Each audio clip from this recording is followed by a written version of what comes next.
Great barrier reef कहाँ पाया जाता है? ग्रेट बैरियर रीफ का निर्माण कैसे और कब हुआ? विश्व की सबसे बड़ी प्रवाल भित्ति का क्या नाम है? ऑस्ट्रेलिया की सबसे बड़ी प्रवाल भित्ति कौन सी है?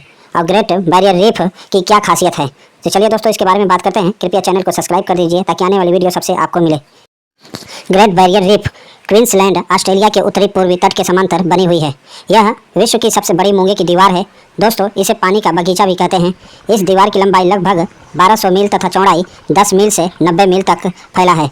यह कई स्थानों पर खंडित है तथा इसका अधिकांश भाग जलमग्न है, पानी से डूबा हुआ है, परंतु कहीं कहीं जल के बाहर भी स्पष्ट दृष्टिगोचर होती है और महाद्वीपीय तट से इसकी दूरी 10 से 150 मील तक है।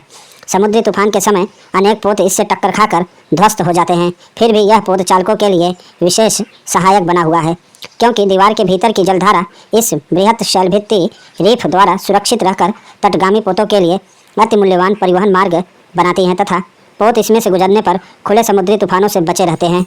और महाद्वीपीय तट तक अवशेषी शैलभित्ति बैरियर रीफ के बीच का क्षेत्रफल पर्यटकों के लिए अत्यंत आकर्षण का स्थल बन चुका है।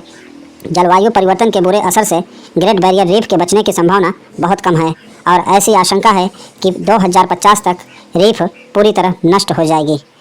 ग्रेट बैरियर रीफ जीवन की एक असाधारण विविधता का परिवाहक है, जिसमें कई सुरक्षित, असुरक्षित या विलुप्तप्राय प्रजातियां शामिल हैं, जिसमें से कुछ रीफ प्रणाली के लिए स्थानांतरित हो सकती हैं।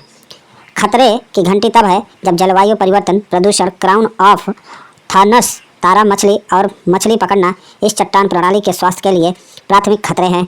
अन्य खतरों में शिपिंग दुर्घटनाएं जैसे कि तेल का रिसाव और उष्णकटिबंधीय चक्रवात।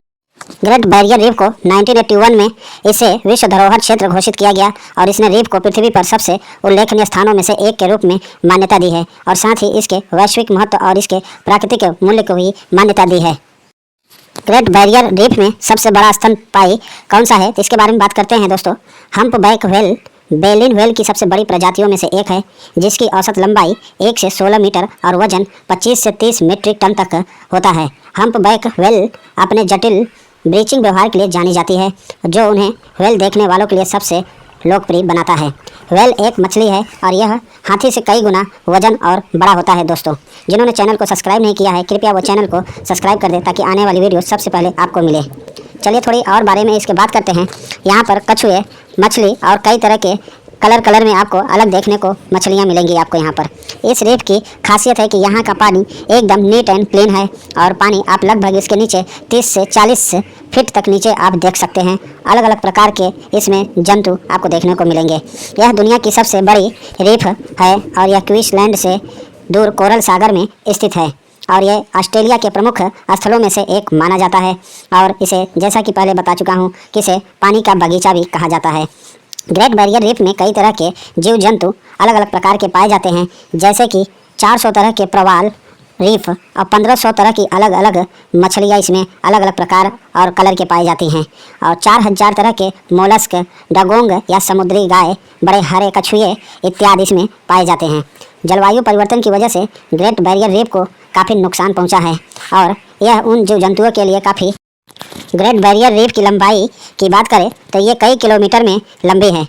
ग्रेट बैरियर रीफ दुनिया की सबसे बड़ी कोरल रीफ प्रणाली है, जो 2900 से अधिक व्यक्तिगत रीफ और 900 द्वीपों से बनी है। दोस्तों, जी हाँ, ये 900 द्वीपों से बनी है, जो लगभग 3,44,400 वर्ग किलोमीटर के क्षेत्र में फैला हुआ है। लगभग ये 2300 किलोमीटर तक फैली है।